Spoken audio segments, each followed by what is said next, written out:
በስመ አብ ወወልድ ወመንፈስ ቅዱስ አሐዱ አምላክ።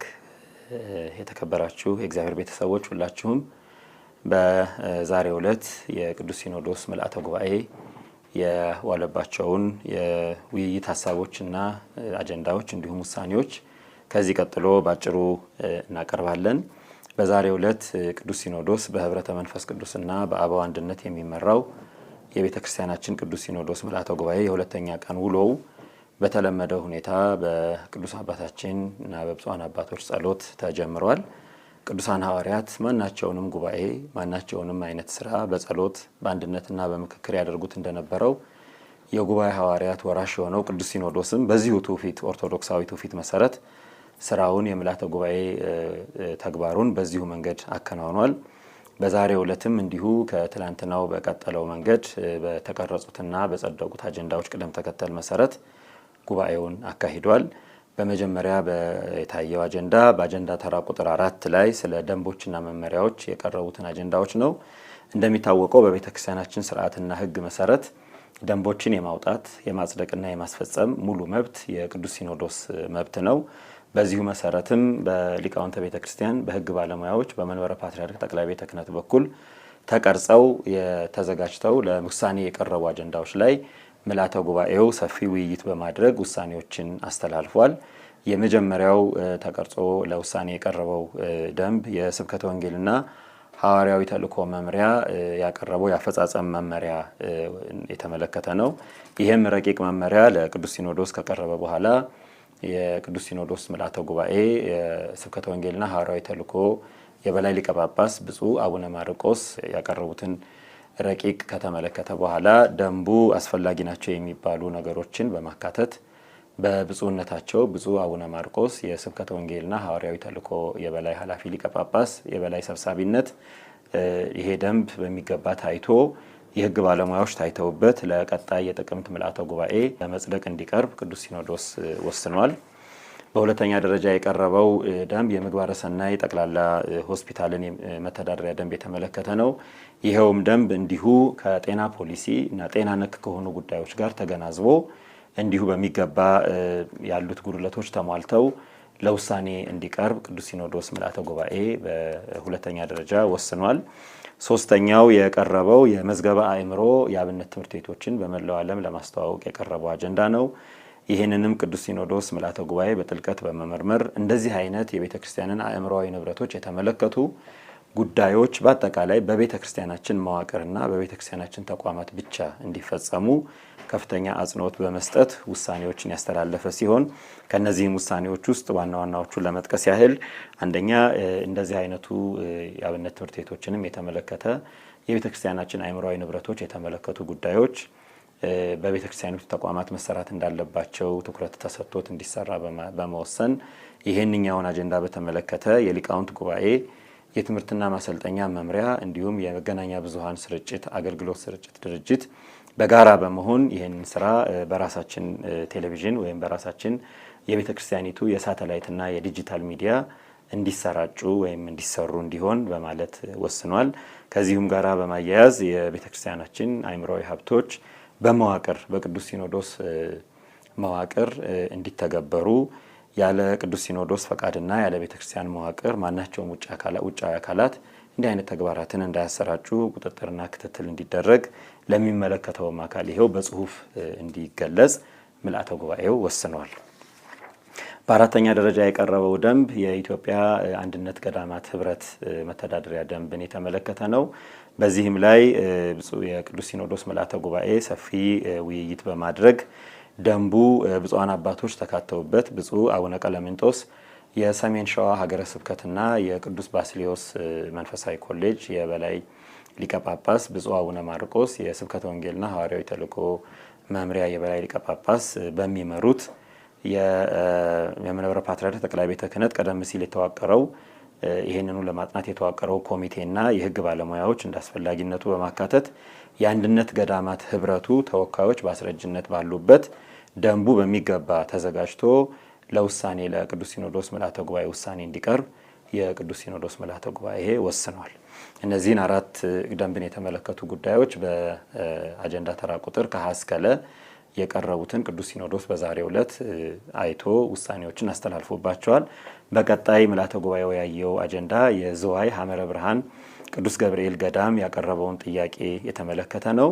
ይህም ጥያቄ ቀደም ሲል ብፁዕ አቡነ ጎርጎርዮስ ቀዳማዊው የቤተ ክርስቲያን ታሪክ በዓለም መድረክና የኢትዮጵያ ኦርቶዶክስ ተዋሕዶ ቤተ ክርስቲያን ታሪክ በሚል ያዘጋጇቸው መጻሕፍት ባለቤትነት ለገዳሙ እንዲሆን ይህንን ባለቤትነት የሚገልጽ ሰርቲፊኬት እንዲሰጠው በማለት የቀረበውን ጥያቄ ከሕግ አንጻርና በጠቅላይ ቤተ ክህነት መጣራት የሚገባቸውን ማናቸውን ነገሮች ተጣርተው በቀረቡት መሰረት የቅዱስ ሲኖዶስ ምልዓተ ጉባኤ ውሳኔ አስተላልፏል።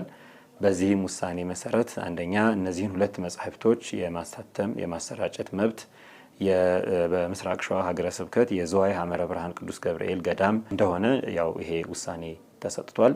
ከዚሁም ጋር በማናቸውም አካል እነዚህ መጻሕፍት ታትመው እንዳይሰራጩ ለሁሉም አህጉረ ስብከት በሰርኩላር ደብዳቤ እንዲተላለፍ ቅዱስ ሲኖዶስ ምልዓተ ጉባኤ ወስኗል። በሶስተኛ ደረጃ በዛሬው ዕለት የታየው አጀንዳ የአርሲ ሀገረ ስብከትን የተመለከተ አጀንዳ ነው። በዚህም እንደሚታወቀው ቀደም ሲል የተፈጠሩትን በዘርፈ ብዙ ችግሮች አፋጣኝ መፍትሄ ለመስጠት የኢትዮጵያ ኦርቶዶክስ ተዋሕዶ ቤተክርስቲያን ቋሚ ሲኖዶስ ችግሮቹ ለመፍታትና ሕዝቡን ለማረጋጋት አካባቢውን ሰላም ለመመለስ ብፁዕ አቡነ ኤልሳ የኢትዮ ሶማሌ ሀገረ ስብከት ጳጳስና ጳጳስ ወደ ሀገረ ስብከቱ በመመደብ ጉዳዩን እንዲፈቱ ማድረጉ ይታወቃል። ይኸው ጉዳይ ከመግለጫና ከአጣሪ ኮሚቴ ሪፖርት ጋር ለምልዓተ ጉባኤው ቀርቦ ምልዓተ ጉባኤው ቀደም ሲል በቋሚ ሲኖዶስ የተወሰነውን ውሳኔ አጽንቷል። በዚሁም መሰረት ምልዓተ ጉባኤው ውሳኔዎችን አስተላልፏል። አንደኛው ውሳኔ ብፁዕ አቡነ ኤልሳ ከኢትዮ ሶማሌ ጅጅጋ ሀገረ ስብከት ተዛውረው የአርሲ ሀገረ ስብከት ጳጳስ ሆነው እንዲሰሩ ሕዝቡንም እንዲያረጋጉ በአካባቢው ያሉ ዘርፈ ብዙ የሆኑ ችግሮችንም እንዲፈቱ ሰላማዊ ሁኔታ የሰፈነበት አካባቢ እንዲፈጠር ቅዱስ ሲኖዶስ ምልዓተ ጉባኤ ወስኗል። ቀደም ሲል የሀገረ ስብከቱ ሊቀ ጳጳስ የነበሩት ብፁዕ አቡነ ያሬድ የኢትዮጵያ ኦርቶዶክስ ተዋሕዶ ቤተክርስቲያን መንበረ ፓትርያርክ የሰበካ መንፈሳዊ አስተዳደር ጉባኤ መምሪያን እንደያዙ ሆኖ የኢትዮ ሶማሌ ጅጅጋ ሀገረ ስብከት ሊቀ ጳጳስ ሆነው እንዲሰሩ ቅዱስ ሲኖዶስ ምልዓተ ጉባኤ ወስኗል። በአራተኛ ደረጃ የቀረበው የዛሬው አጀንዳ በአጀንዳ ቅደም ተከተል መሰረት የሰሜን ጎንደር ሀገረ ስብከት አባት ይመደብልን በማለት የቀረበውን ጥያቄ የተመለከተ ነው። በዚህም አሁን ሀገረ ስብከቱን እየመሩ ያሉት ብፁዕ አቡነ እስጢፋኖስ እስከ ጥቅምት ድረስ እንዲቆዩ የቅዱስ ሲኖዶስ ምልዓተ ጉባኤ ወስኗል። በአምስተኛ ደረጃ የቀረበው የግሪክ ምካደናግል ቅድስት ኪዳነ ምሕረት ቤተክርስቲያንን አስመልክቶ የቀረበ አጀንዳ ነው።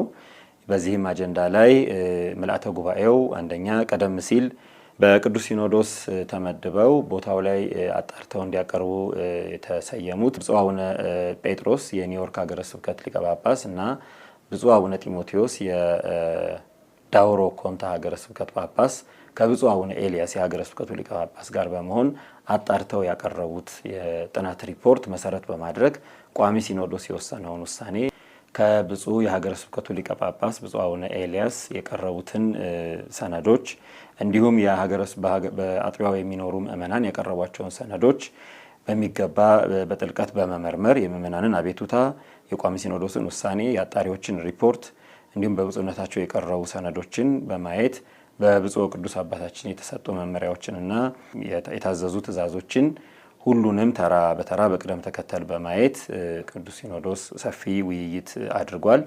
በመጨረሻም ከአሁን በፊት በቅዱስ ሲኖዶስ መመሪያ መሰረት በቋሚ ሲኖዶስ የተወሰኑት ውሳኔዎች ተግባራዊ እንዲሆኑ በቋሚ ሲኖዶስ ተመርጠው ለቦታው አስተዳዳሪ እንዲሆኑ የተመደቡት ሊቀ ስልጣናት አባ ኪሮስ ጸጋዬም በአስቸኳይ ወደ ቦታው ሄደው ኃላፊነታቸውን እንዲረከቡ መስራት የሚገባቸውንም ተገቢ የሆኑ ስራዎች እንዲሰሩ የቅዱስ ሲኖዶስ ምልዓተ ጉባኤ ወስኗል። በመጨረሻ የታየው ስድስተኛው አጀንዳ በዛሬው ዕለት የኮንታ የሀገረ ስብከት ይሁንልን ጥያቄን የተመለከተ ነው። በቀረበው ጥያቄ መሰረትም ከመንበረ ፓትርያርክ ጠቅላይ ቤተ ክህነት ለሀገረ ስብከት ብቁ መሆኑን ማረጋገጥ የሚያስችል የአጥኚ ኮሚቴ የጥናት ሪፖርት በመሰረት በማድረግ በቅዱስ ሲኖዶስ ምልዓተ ጉባኤ አህጉረ ስብከትን ለማቋቋም የቀረቡ መስፈርቶችን ማሟላቱን በማረጋገጥ የሀገረ ስብከቱ ጳጳስም ሀገረ ስብከት እንዲሆን ያላቸውን ድጋፍ በመጠየቅ ምልአተ ጉባኤው የኮንታ ሀገረ ስብከት እንዲቋቋም ውሳኔ ወስኗል። በዚህም ጋራ የአካባቢው ማህበረሰብ ለሀገረ ስብከቱ መቋቋም ያደረጋቸውን ተገቢ የሆኑ ቅድመ ዝግጅቶች እንዲሁም የዞኑ መስተዳድር በዚህ ሂደት ውስጥ ማናቸውንም አይነት የተጠየቀውን ጥያቄ ለሀገረ ስብከት መስሪያ ለልማት ቦታ እንዲህ አይነቶቹን ነገሮች ሁሉ መልስ በመስጠት ላሳየው በጣም ድጋፍ ያለው መልካም አስተዳደር የሀገረ ስብከቱ ጳጳስ ብፁዕ አቡነ ጢሞቴዎስ ለምልአተ ጉባኤው ሰፊ ምስጋና አቅርበዋል። ይሄንንም መሰረት አድርጎ ምልአተ ጉባኤው ሀገረ ስብከቱ እንዲቋቋም በዛሬው ዕለት ወስኗል። የተከበራቸው የእግዚአብሔር ቤተሰቦች ሁላችሁም ምልአተ ጉባኤው በዛሬው ዕለት የዋለባቸውን ወይም በዛሬው ውለው ተወያይቶ የወሰናቸው ውሳኔዎች ይህንን ይመስላሉ። በቀጣይ የሚኖሩ ውይይቶችና ውሳኔዎችንም እንዲሁ እንደ እግዚአብሔር ፈቃድ የምናቀርብ ይሆናል። እግዚአብሔር አምላካችን የአባቶቻችን አምላክ እግዚአብሔር በቤተክርስቲያናችንን ይጠብቅልን። ጉባኤው በሰላም እንዲፈጸም የአባቶቻችን አምላክ ሁላችንን የሚርዳን እላለሁ። አመሰግናለሁ።